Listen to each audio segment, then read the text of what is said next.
What to you does a culture of flexibility mean? A one fits one. It's not, this is the rules where everyone has to abide by.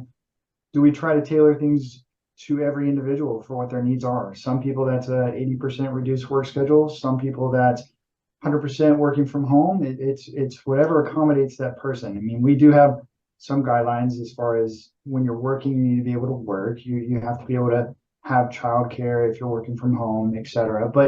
But outside of those very few limitations, it's really built to try to accommodate you to be able to do your best, to be the most efficient and accommodating for your schedule. How has flexibility in the way you work helped you as an individual? I have three kids. I have an 8, a 10, and a 12-year-old. And two of them are in therapy for various things, and there's various other activities. And yeah, I mean, today, for instance, I have to go pick up my son from school because my wife can't do it.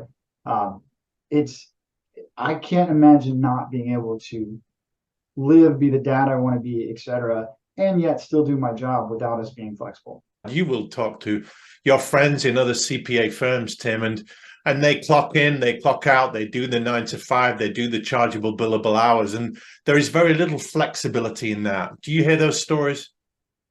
Yeah, I'm reminded of that every time we bring in someone from a larger firm. I mean, I don't want to say names per se, but people that have come in from larger firms and immediately are just blown away, don't even believe our culture. It really is truly what we told them in the interview process. It takes them the first month, they're getting acclimated. They're like, wow, this does seem like what they said, but I still don't believe it. And then 6 months later, they're just blown away and ready to give out stories for the rest of the staff to say how much better this is and how different it is from where they came from. So it does require a certain amount of trust. And I want to feel like I'm not going to be held back by having a life, spending time with my children or dealing with a health issue. Talk about that for a moment.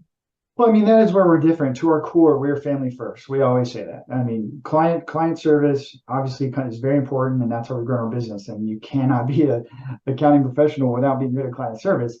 That being said, family first is our motto. That's what we do.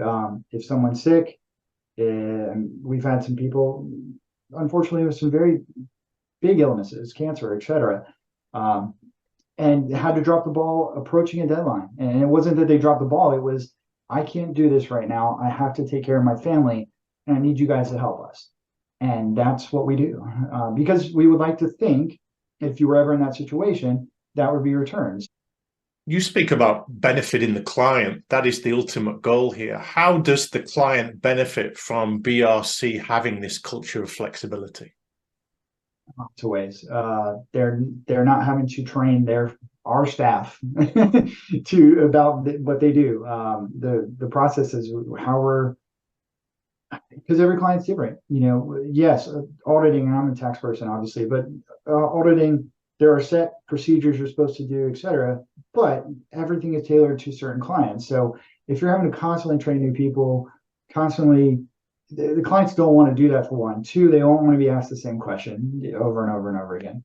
So you have to obviously make sure things aren't changing from year to year. But beyond that, our staff has a certain level of knowledge so that our clients are, it makes the process easier for them. And it also makes it so that hopefully they're able to look deeper. They're able to look at the bigger problems, the bigger issues, and really try to help solve our clients' problems rather than just doing a tax return or an audit.